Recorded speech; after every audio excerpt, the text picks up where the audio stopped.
नमस्कार मेरे प्रिय YouTube परिवार। सबसे पहले मैं आपसे अनुरोध करता हूं कि अगले कुछ पलों के लिए अपने दिल और दिमाग को इस कहानी के साथ जोड़ ले। अपने ईयरफोन्स अच्छी तरह लगाएं ताकि आप इस कहानी की हर मोड़, हर पहलू और हर भावना को पूरी तरह से महसूस कर सके। अगर आप चैनल पर नए हैं तो सब्सक्राइब और लाइक करें वीडियो को। चलिए शुरू करते हैं इस दिलचस्प कहानी को। अरब सागर की लहरें उस रात कुछ ज्यादा ही बेचैन थीं। गोवा के एक पुराने बंदरगाह के पास, जहां अब टूरिस्ट की भीड़ होती है, वहां कभी पुर्तगालियों का राज्य था। वहीं के एक पुराने लाइब्रेरी में इतिहास का शोधकर्ता आरव मेहता एक धूल भरी किताब में डूबा हुआ था। वह किताब पुर्तगाली भाषा में थी, जलपरी का श्राप। किताब के बीच में छिपा था एक बेजान कागज, जिस पर समुद्र के बीच एक द्वीप का नक्शा बना था। उस द्वीप के चारों ओर लिखा था, सावधान, यह जलपरी का क्षेत्र है, जो गया वह कभी लौटा नहीं। आरव ने हंसते हुए कहा, अर्बन लेजेंड है कोई, लेकिन अगर यह सच हुआ तो इस पर डॉक्यूमेंट्री बन सकती है। उसे नहीं पता था कि उसके इस एक निर्णय से उसकी जिंदगी, उसकी आत्मा और उसका वर्तमान सब बदलने वाला था। आरव ने हंसते हुए कहा, अर्बन लेजेंड है कोई, लेकिन अगर यह सच हुआ तो इस पर डॉक्यूमेंट्री बन सकती है। उसे नहीं पता था कि उसके इस एक निर्णय से उसकी जिंदगी, उसकी आत्मा और उसका वर्तमान सब बदलने वाला था। आरव ने नक्शे के निर्देशों को फॉलो करते हुए एक स्थानीय मछुआरे की मदद ली, बाबा फर्नांडिस, जो अब 70 साल का था।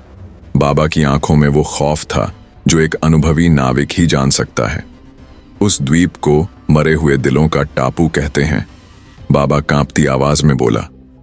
वहां जो भी गया उसकी लाश भी नहीं मिली, और अगर मिली तो उसके चेहरे पर डर की ऐसी परछाई थी कि देखने वाला पागल हो गया। लेकिन आरव ने हार नहीं मानी। कुछ ही घंटों में वह बाबा के साथ एक नाव में सवार होकर समुद्र की गहराई में उतर गया। रात के 1 बजे के आसपास कोहरा घना हो गया। लहरें शांत थीं। एक अजीब सी आवाज गूंज रही थी, मानो कोई स्त्री रो रही हो समुद्र के भीतर से। क्या तुमने सुना? आरव ने पूछा। बाबा कुछ नहीं बोला। उसकी आंखें सफेद हो चुकी थीं। वह नाव की मुंडी पर स्थिर बैठा एक तक समंदर को घूरे जा रहा था। अचानक एक तूफान उठा और नाव एक सुनसान, धुंध से ढके द्वीप से जा टकराई। द्वीप पर उतरते ही लगा जैसे सब कुछ मर चुका हो, न पक्षी न जानवर, सिर्फ वीरानी। लेकिन वहां कुछ था, कुछ जो सांसें ले रहा था, छिपकर देख रहा था। द्वीप के बीचों बीच एक पुराना मंदिर था, टूटा फूटा, लेकिन उसके पत्थरों पर बनी नक्काशी में साफ दिख रही थी एक जलपरी, जिसके बाल नागिन की तरह फैले थे और आंखों में इंसानों के लिए नफरत। आरव ने मंदिर के अंदर कदम रखा, तभी पीछे से मंदिर का दरवाजा अपने आप बंद हो गया। आरव की सांसें तेज हो गईं। दीवारों से पानी रिसने लगा था और उसी पानी में एक चेहरा उभरा, नीली आंखों वाली, खूबसूरत लेकिन डरावनी जलपरी का चेहरा। तुम आ गए मुझे जगाने, वह गूंजी। जलपरी की आत्मा अब आरव के सपनों में घुलने लगी थी। हर रात उसे दिखता कि एक समय में वह जलपरी मीरायण एक इंसानी राजकुमार से प्रेम करती थी, लेकिन राजकुमार ने उसके प्रेम को ठुकराकर उसे धोखा दिया और उसकी आत्मा श्रापित हो गई। जब तक इंसान उसके प्रेम को समझे नहीं, वह हर 100 साल में एक आदमी को बुलाएगी, उसे अपना बनाएगी और फिर उसकी आत्मा को कैद कर लेगी। लेकिन इस बार कहानी कुछ अलग थी। मीरायण ने कहा, तुम उनमें से नहीं हो आरव, तुम्हारे खून में कुछ है, कुछ पुराना जो मुझे बांधता है। तुम वही हो, वही राजकुमार का वंशज। आरव को अब समझ आने लगा था, यह एक साधारण कथा नहीं, एक पुनर्जन्म की गाथा है। वह खुद उस कहानी का हिस्सा था। द्वीप की रातें अलग थीं। वहां चांदनी नीली पड़ जाती थी, लहरों में चेहरों की परछाइयां तैरती थीं और पेड़ हवा में नहीं, किसी अदृश्य ताकत से हिलते लगते थे। आरव हर रात एक ही सपना देखता था, जलपरी मीरायण जो समंदर की गहराइयों में बैठी थी, उसके चारों ओर मृत नाविकों की हड्डियां और आंखें तैर रही थीं। एक रात जब आरव मंदिर के पास एक झरने के किनारे गया, उसे एक कांच का टुकड़ा मिला। वो चमक रहा था और उसमें दिखा एक दृश्य मानो कोई और जमाना हो। एक महल, एक युवती जिसके बाल गीले थे और एक राजकुमार जिसकी शक्ल हूबहू आरव जैसी थी। ये सपना नहीं हो सकता। उसने जैसे ही कांच को उठाया, समंदर की लहरें उग्र हो गईं और झरने के पानी से एक नारी आकृति उभरी। मीरायण, तुम याद कर रहे हो, इसलिए मैं जाग रही हूं। उसकी आवाज में दर्द था। पर याद रखो, तुम्हारा अतीत ही तुम्हारा श्राप है। आरव ने द्वीप की जांच शुरू की। उसके चारों ओर छिपे थे रहस्य, गुफाएं जिनमें अजीब मूर्तियां थीं, दीवारों पर खून से बने चित्र और एक विशाल खंडहर जिस पर लिखा था, यह वही सिंहासन है जहां बैठा था वो जिसने जलपरी का प्रेम तोड़ा। गुफा के अंदर एक और जीवित इंसान मिला, अनया, एक समंदर वैज्ञानिक जो 2 साल पहले गायब हो गई थी। वो जीवित थी, पर अजीब तरह से बदली हुई, जैसे कोई उसे आधा इंसान आधा जलपरी बना रहा हो। तुम यहां क्यों आए? उसने पूछा। आरव ने सब कुछ बताया। अनया फुसफुसाई, ये द्वीप असली नहीं है, ये एक शाप है। ये खुद को बार बार बनाता है और लोगों को बुलाता है ताकि मीरायण अपनी भूख मिटा सके, आत्माओं की भूख। आरव को अब यकीन हो चला था, ये सिर्फ एक प्रेम कथा नहीं थी, ये पुनर्जन्म, बलिदान और समंदर के गुस्से की कहानी थी। अनया ने उसे बताया कि मीरायण सिर्फ वंशजों को ही नहीं, उनके दिलों में छिपे अपराध बोध को भी खींचती है। तुम्हारे पूर्वजों ने सिर्फ उसे ठुकराया नहीं था, उन्होंने उसे जला दिया था। इसीलिए वो अब आग और पानी दोनों में बसती है, न स्वर्ग न नरक, सिर्फ श्राप। आरव के शरीर पर जले हुए निशान बनने लगे, जैसे कोई और दर्द उस पर थोप रहा हो। अब तुम भाग नहीं सकते। मीरायण की आत्मा की गूंज आई। अब तुम्हें वही पीड़ा सहनी है जो मैंने सहा था। अनया ने आरव को एक गुफा दिखाई जो द्वीप के सबसे पुराने हिस्से में थी। वहां एक अजीब सी मूर्ति थी, आधा शेर आधा मछली जैसी आकृति, और उसके पास बैठा था एक जीवित मनुष्य जिसकी आंखें सफेद थीं और शरीर पर समुद्री घोंघों और शैवाल की परतें चिपकी थीं। यह है जलरक्षक, अनया बोली। इसे मीरायण ने खुद चुना था अपनी शक्ति की रक्षा के लिए। ये अब इंसान नहीं रहा, लेकिन इसका मन अधूरा है। जलरक्षक ने धीरे से बोला, हर 100 साल में एक पुनर्जन्म आता है, एक जिसमें पुराना लहू बहता है, और वही उसका न्याय करेगा या उसका अंत। आरव ने झुंझलाते हुए पूछा, क्या मैं उसे मार सकता हूं? जलरक्षक मुस्कुराया, नहीं, तुम उसे समझ सकते हो। यही तुम्हारा श्राप है और तुम्हारा मोक्ष भी। अनया ने बताया कि समंदर के नीचे एक ब्लैक वेदी है जहां मीरायण की आत्मा बंधी हुई है। वेदी तक पहुंचने के लिए किसी को अपना खून देना पड़ता है, लेकिन खून तब तक स्वीकृत नहीं होता जब तक दिल पश्चाताप से नहीं भरा हो। आरव ने पूछा, क्या तुम गई हो वहां? अनया ने धीरे से अपना गला खोला। वहां एक नीली लकीर चल रही थी, जैसे कोई साया उसकी रगों में बह रहा हो। मैं गई थी, पर मैं बच नहीं पाई। अब मैं धीरे धीरे उसकी तरह बन रही हूं। वेदी तक का रास्ता समंदर की तलहटी से होकर जाता था, एक सुरंग जो हर रात बस 1 घंटे के लिए खुलती थी, और उसके बाद वहां केवल अंधेरा, पानी और आत्माएं होती थीं। रात आई, सुरंग खुली। अनया और आरव दोनों वेदी की ओर बढ़े। समंदर का पानी ठंडा नहीं था, वह गर्म था, और हर थोड़ी दूर पर दिख रही थीं हड्डियां, हारमोनियम जैसे टूटे बिखरे इंसानी ढांचे जो किसी संगीत के बजने का आभास दे रहे थे। वेदी पर पहुंचते ही मीरायण प्रकट हुई, नीले बाल, गहरा गीलापन और आंखें जो सीधे आत्मा में उतरती थीं। क्या तुमने पछतावा किया? उसने पूछा। आरव चुप रहा। फिर, एक की जान लेनी होगी या तुम्हारी आत्मा मेरी होगी। तभी अनया ने मीरायण की ओर देखा और कहा, मेरी आत्मा ले लो, मैं उसकी जगह अपनी शक्ति छोड़ती हूं। मीरायण चौंकी। वेदी हिली और अनया की चीखों के साथ उसकी देह नीली लौ में बदल गई। लेकिन उस बलिदान के बावजूद मीरायण गायब नहीं हुई। उसने फुसफुसाया, एक आत्मा जाती है, पर एक श्राप तब टूटता है जब कोई दिल से प्रेम करे, बिना डर के, बिना स्वार्थ के। अनया के बलिदान के बाद आरव अकेला था, लेकिन कुछ बदल गया था। उसकी सांसों में समंदर की ठंडक समा गई थी और उसकी आंखें अब गहरे नीले रंग की होने लगी थीं। रात को सपने नहीं, यादें आने लगीं। एक महल, एक युवती जिसका नाम था मीरायण, जो एक राजकुमारी थी, मछुआरों की बेटी, लेकिन अद्वितीय सौंदर्य से भरपूर। उसने एक राजकुमार से प्रेम किया, राजकुमार रुद्र।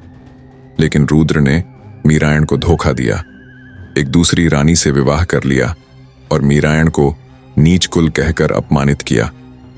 मीरायण ने खुद को समुद्र में डुबा दिया, लेकिन समंदर ने उसे निगलने के बजाय अपना स्वरूप दिया। उस रात चांद का रंग नीला हुआ और एक जलपरी जन्मी जो सिर्फ प्रेम नहीं, बदला चाहती थी। आरव अब समझ चुका था, वह स्वयं रुद्र का वंशज है, इसलिए मीरायण की आत्मा उसे पीछा कर रही थी, क्योंकि वो अंतिम रक्त था जिसने कभी मीरायण के प्रेम को ठुकराया था। लेकिन प्रश्न यह था, क्या वो प्रेम पुनः संभव है या ये अंतहीन प्रतिशोध की कहानी है?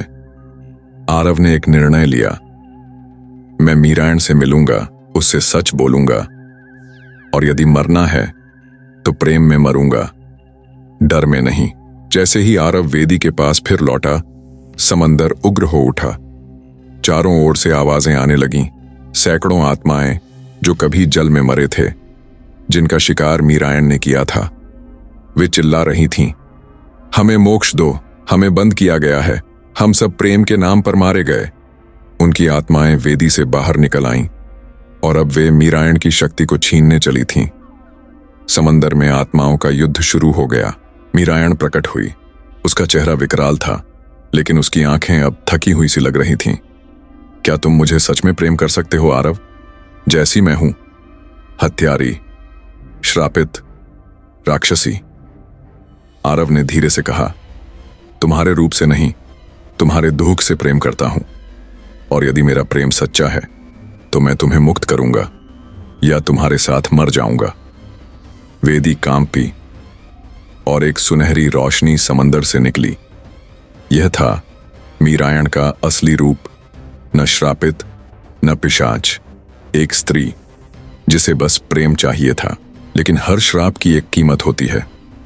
मीरायण को मुक्ति देने के लिए आरव को आग में प्रवेश करना था, जो समुद्र की सबसे गहरी गुफा में जलती थी। एक शुद्ध अग्नि जो आत्मा को जलाकर स्वर्ग भेजती है। वह अग्नि बस एक बार जलती थी और उसमें कोई प्रवेश करे तो शरीर नष्ट हो जाता था, लेकिन आत्मा जिसे वह पकड़ती है वो पवित्र होती है। आरव मुस्कुराया और मीरायण की आंखों में देखते हुए उस अग्नि में कूद गया। चीख नहीं आई, सिर्फ शांति। मीरायण ने धीरे से आंखें बंद की और पहली बार रोई। समय बीता, द्वीप शांत हो गया, मीरायण की आत्मा मुक्त हो गई। पर कहानी यहीं खत्म नहीं हुई। समंदर की लहरों पर एक दिन फिर वही संगीत बजा। एक बच्चा पैदा हुआ जिसके पैरों की उंगलियों में नीला निशान था और उसकी आंखें गहरी थीं, जैसे वो समंदर को पहचानता हो। कहीं ना कहीं प्रेम फिर जन्म ले चुका था। 20 साल बीत चुके थे। द्वीप अब वीरान नहीं था। वहां एक छोटा सा गांव बस चुका था। लोग मछली पकड़ते, पूजा करते और कहते थे, समंदर की रानी अब प्रसन्न है। लेकिन एक लड़की थी, नाम था नीरजा। नीरजा के जन्म के साथ ही बारिश रुक गई थी और समुद्र के किनारे नीले कमल खिले थे। उसके पैरों के नीचे पानी अपने आप ठहर जाता था। लोग कहते, ये लड़की जल की संतान है। नीरजा के सपनों में एक आदमी आता था, गहरी आंखों वाला, शांत लेकिन दुखी। वो हर बार कहता, मैंने तुम्हारे लिए आग को चूमा था, अब तुम्हें मेरी पुकार सुननी होगी। एक दिन मछुआरों ने समंदर से एक टूटा हुआ शंख निकाला। जैसे ही नीरजा ने उसे छुआ, शंख से निकलने लगी एक बुदबुदाती आवाज, आरव अब भी है समंदर के नीचे, अधूरा अधूरा। नीरजा बेहोश हो गई। जब होश आया तो उसके सामने था एक जलमग्न महल। उसकी आंखों में वो महल जो अब तक केवल मीरायण की यादों में था, अब नीरजा के सपनों में जी रहा था। उस रात नीरजा को समंदर के किनारे एक महिला मिली। आधा शरीर इंसान, आधा मछली, नीली त्वचा, लंबे गीले बाल। वह मीरायण नहीं थी। उसने कहा, मैं हूं एलाया, मीरायण की छाया, उसका बांटा हुआ श्राप। मीरायण की आत्मा तो मुक्त हो गई, पर उसका क्रोध मुझ में समा गया और अब तुम उसकी संतान मुझे रोक नहीं सकती। नीरजा कांप उठी। मैं मीरायण की संतान? एलाया मुस्कुराई। तुम मीरायण की आत्मा का बीज हो और आरव की आत्मा अभी भी मेरे पास बंद है। अगर तुम नहीं आई उसे छुड़ाने तो वह जल में सड़ता रहेगा अनंत तक। नीरजा ने गांव छोड़ा। वह उस गुफा तक गई जहां कभी मीरायण बंधी थी, लेकिन अब वहां था एक काला सर्प जो पानी में उड़ता था। उसने कहा, जिसने आग को चूमा उसकी आत्मा अब मेरे पास है। अगर चाहती हो उसे वापस तो 3 परीक्षाएं पास करनी होंगी। पहली परीक्षा, वह जल जिसमें सांस नहीं ली जा सकती।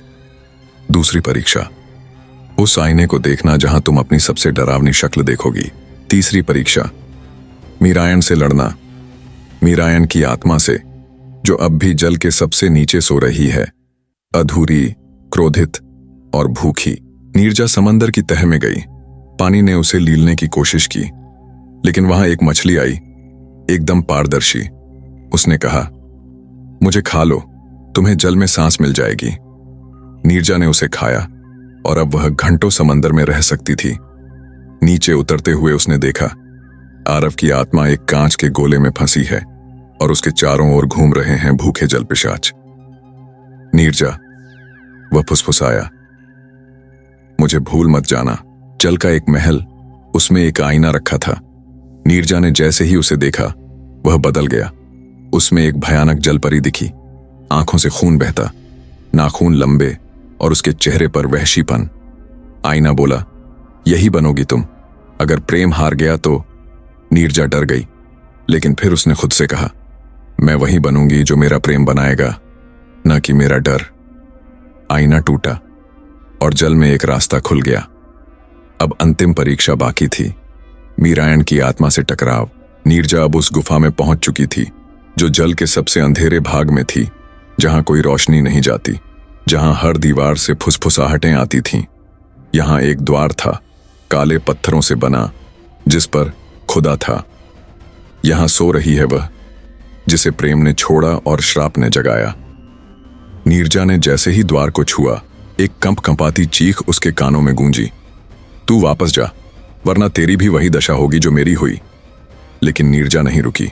वह अंदर गई और वहां एक स्त्री हवा में लटक रही थी। उसकी आंखें बंद थीं, पर उसके आंसू तैरते थे, नीले और धधकते हुए। जैसे ही नीरजा पास गई, मीरायण की आत्मा ने आंखें खोल दी। तू कौन है? क्यों मेरी नींद भंग की? नीरजा ने कहा, मैं वही हूं जो तुम्हारे प्रेम का फल है और तुम्हारा अधूरा सपना भी।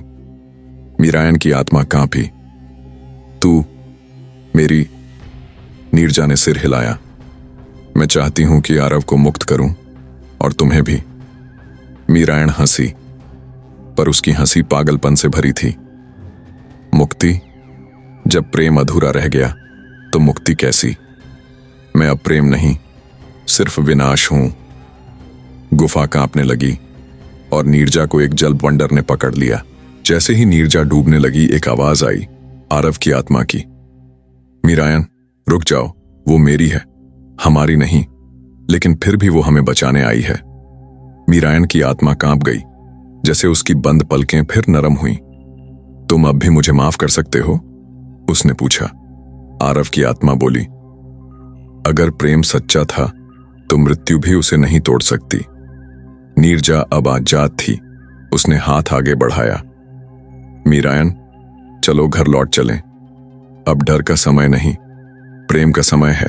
लेकिन तभी एलाया लौट आई। वह अब एक जलदैत्य में बदल चुकी थी।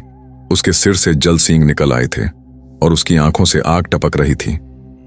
किसी को मुक्ति नहीं मिलेगी, वह चीखी। तुम सब जल को धोखा दे रहे हो। एलाया ने पूरे समंदर को उबाल दिया और सबके चारों ओर आग का घेरा बना। अब नीरजा, आरव की आत्मा और मीरायण की आत्मा तीनों घिरे हुए थे। तभी मीरायण आगे बढ़ी और एलाया को अपनी बाहों में कस लिया। अगर तू मेरा अंधेरा है तो मैं तुझे खुद में समेटती हूं। दोनों आत्माएं टकराईं और एक विशाल विस्फोट हुआ। आंख खुली तो नीरजा किनारे पर थी। समंदर अब शांत था, सूरज चमक रहा था और दूर समंदर के भीतर 2 नीले कमल खिल रहे थे। आरव की आत्मा अब एक नौजवान शरीर में लौट आई थी, जो एक छोटे गांव में जन्मा था, बिल्कुल उसी समय जब नीरजा बेहोश हुई थी। दोनों को सब याद था। समंदर ने उन्हें लौटा दिया था ताकि कहानी पूरी हो सके। समंदर अब शांत था, लेकिन हर लहर में एक नई धड़कन थी, जैसे कुछ जाग रहा हो। नीरजा और आरव ने एक नई जिंदगी शुरू की, छोटे से गांव में। आरव अब मछुआरे का बेटा था, पर उसकी आंखों में वैसी ही चमक थी जैसे वो सब जानता हो जो पिछले जन्मों में हुआ। नीरजा हर रात समंदर किनारे जाती और वहां 2 नीले कमल रखती। एक रात समंदर ने फिर से फुसफुसाया, एक अर्णब भी बाकी है। समंदर की गहराइयों से एक और जल परी बाहर निकली, यालिसा। उसका शरीर पारदर्शी था, जैसे जल से बना हो, पर उसकी छाया नहीं पड़ती थी। यालिसा कोई साधारण जल परी नहीं थी, वह मीरायण और एलाया की मिलीजुली शक्ति से जन्मी थी। मैं ना मीरायण हूं, ना एलाया, मैं हूं उस श्राप की छाया जो अब भी अधूरा है। नीरजा, तुमने आत्मा को तो बचा लिया, पर जल का संतुलन बिगाड़ दिया। अब तुम्हें उस गहराई में उतरना होगा जहां समुद्र खुद सोता है। यालिसा नीरजा और आरव को एक प्राचीन द्वीप पर ले गई, जहां कोई मनुष्य नहीं जा सकता था। वहां एक काला कुंड था, जिसे जल नींद घर कहते थे। यहां सो रहा है समुद्र का देवता, वो जो हर लहर को जन्म देता है, और अब उसकी नींद टूटने वाली है, क्योंकि तुमने उसकी बेटियों मीरायण और एलाया को आजादी दी। नीरजा कांप गई। क्या वो हमें माफ नहीं करेगा? यालिसा बोली, वो देवता नहीं, अब क्रोध है, और अगर वह जाग गया तो पूरा जल आग बन जाएगा। समंदर में भूकंप आया, हर लहर भारी हो गई। मछलियां तैरती नहीं, कांपती थीं। फिर एक रात समंदर लाल हो गया और उससे निकली एक देह, जल से बनी, लेकिन आंखें ज्वालामुखी जैसी। वह था वरुणासुर, समंदर का देवता, अब क्रोध से भरपूर। किसने मेरे संतुलन को तोड़ा? किसने आत्माओं को मेरी अनुमति के बिना मुक्त किया? यालिसा ने सिर झुकाया। ये नीरजा है, जिसने प्रेम के नाम पर द्वार खोले। वरुणासुर गर्जा, प्रेम, प्रेम ने ही मेरी बेटियों को श्राप दिया था। अब प्रेम ही समुद्र की अग्नि में भस्म होगा। नीरजा सामने आई। मैं प्रेम हूं, पर मैं झूठ नहीं। मैं वो हूं जो आत्मा को पूर्ण करता है, ना कि उसे तोड़ता है। अगर मेरी भावना झूठी है तो मुझे नष्ट कर दो, पर अगर सच्ची है तो समंदर को फिर से नीला बना दो। वरुणासुर कुछ पल चुप रहा, फिर समंदर की लहरें उसकी आंखों से बह निकलीं। तुमने मुझे याद दिलाया कि मेरी बेटियां कभी प्रेम में हारी नहीं थीं, बल्कि प्रेम से ही बची थीं। फिर उसने हाथ बढ़ाया। समंदर तुम्हारा आरणी है, लेकिन श्राप अभी पूरी तरह टूटा नहीं। अभी एक आत्मा बची है जो गहराइयों में कैद है। वो आत्मा जो कभी इंसान थी, पर अब जल पिशाच है। वरुणासुर ने नीरजा की ओर देखा और गंभीर स्वर में कहा, समंदर की गहराइयों में एक ऐसा प्राणी कैद है जिसका न तो नाम रहा न चेहरा। वह कभी इंसान था, पर अब जल पिशाच है। उसे छुड़ाना तुम्हारा अंतिम कार्य है, तभी समंदर का श्राप पूरी तरह टूटेगा। नीरजा ने सहमते हुए पूछा, वो कौन है? वरुणासुर ने उत्तर दिया, वह तुम्हारे पूर्वजों में से एक है, एक राजा जिसने जलपरी से विश्वासघात किया था। उसका नाम था नरेश केतु। सैकड़ों साल पहले नरेश केतु नाम का राजा समुद्र किनारे एक जलपरी से प्रेम करने लगा था। उसने वादा किया था, मैं तुम्हें अपनी रानी बनाऊंगा। लेकिन जब राज्य की राजनीति आई सामने, उसने जलपरी को धोखा दे दिया और उसे बांधकर जिंदा समुद्र में डलवा दिया। जलपरी की मृत्यु नहीं हुई, उसने श्राप दिया, तू मृत्यु से भी बदतर जीवन जिएगा, जल पिशाच बनकर। और वही हुआ। नरेश केतु अब समुद्र के अंधेरे में एक पिशाच बन चुका था, जो प्रेम से घृणा करता था और हर उस आत्मा को निगलता था जो प्रेम से जुड़ी हो। नीरजा और आरव ने यालिसा के साथ समुद्र के उस हिस्से की यात्रा की जहां नरेश केतु को बंद किया गया था, कालगर्त। वहां कोई ध्वनि नहीं थी, पानी भारी था, जैसे सांस भी लेना मुश्किल हो। एक टूटी हुई मूर्ति मिली जिस पर लिखा था, यहां कैद है वह जिसने प्रेम का अपमान किया। जैसे ही वे पास पहुंचे, पानी अचानक खून में बदल गया और उससे एक आकृति निकली, लंबा विकृत चेहरा, जल से टपकते नुकीले दांत और लाल पिघले हुए नेत्र। वह था नरेश केतु। नरेश केतु बोला, तुम सब प्रेम की संतान हो और मैं प्रेम का विनाश। अब कोई नहीं बचेगा। उसने यालिसा पर हमला किया, लेकिन तभी आरव सामने आया और चिल्लाया, तेरा श्राप केवल तेरी गलती का फल है, पर इसे भुगतेंगे हम क्यों? नीरजा ने नरेश केतु से आंखें मिलाईं। तेरी यातना तेरे पापों की सजा है, लेकिन अगर तू पछताए तो क्या श्राप मिट सकता है? नरेश केतु कांप गया। वर्षों की नफरत पछतावे में बदल रही थी। उसकी आंखों से आंसू निकले और पानी फिर से नीला हुआ। वरुणासुर प्रकट हुआ और कहा, नीरजा, तुमने जल को शुद्ध कर दिया है। नरेश केतु को माफ किया गया। नरेश केतु का शरीर पिघलने लगा, लेकिन वह अब राक्षस नहीं बल्कि एक रोशनी बन चुका था, जिसने आखिरी बार कहा, प्रेम कभी धोखा नहीं देता। जल शांत हो गया। यालिसा मुस्कुराई। अब समंदर में कोई श्राप नहीं, कोई अंधेरा नहीं। समंदर अब पूरी तरह शांत था। हर तट पर नीले कमल खिलाए। गांव के लोग कहते, समंदर अब बोलता नहीं, पर उसकी लहरें गीत गाती हैं। नीरजा और आरव ने एक बेटी को जन्म दिया। उसकी आंखें नीली थीं और वह जब भी रोती समंदर हंसता। वरुणासुर अंत में बोला, एक युग खत्म हुआ, लेकिन प्रेम की लहरें हमेशा बहती रहेंगी। नीरजा और आरव की बेटी का नाम रखा गया आर्या। जन्म के समय ही वह समुद्र की ओर देखकर मुस्कुराई थी। उसके पैरों के नीचे पानी की एक पतली परत थी, जैसे समुद्र उसकी रक्षा कर रहा हो। जैसे जैसे वह बड़ी हुई, अजीब घटनाएं होने लगीं। वह बिना डूबे घंटों समुद्र में तैर सकती थी। मछलियां उसके इर्द गिर्द मंडरातीं। उसकी आंखें कभी कभी नीली चमकने लगतीं, खासकर जब वह भावुक होती। एक रात जब आर्या 8 साल की थी, उसने सपने में एक स्त्री को देखा। आधा चेहरा जल से बना, आधा धुएं से। आर्या, तू मेरी उत्तराधिकारी है। नीरजा और आरव की बेटी का नाम रखा गया आर्या। जन्म के समय ही वह समुद्र की ओर देखकर मुस्कुराई थी। उसके पैरों के नीचे पानी की एक पतली परत थी, जैसे समुद्र उसकी रक्षा कर रहा हो। जैसे जैसे वह बड़ी हुई, अजीब घटनाएं होने लगीं। वह बिना डूबे घंटों समुद्र में तैर सकती थी। मछलियां उसके इर्द गिर्द मंडरातीं। उसकी आंखें कभी कभी नीली चमकने लगतीं, खासकर जब वह भावुक होती। एक रात जब आर्या 8 साल की थी, उसने सपने में एक स्त्री को देखा। आधा चेहरा जल से बना, आधा धुएं से।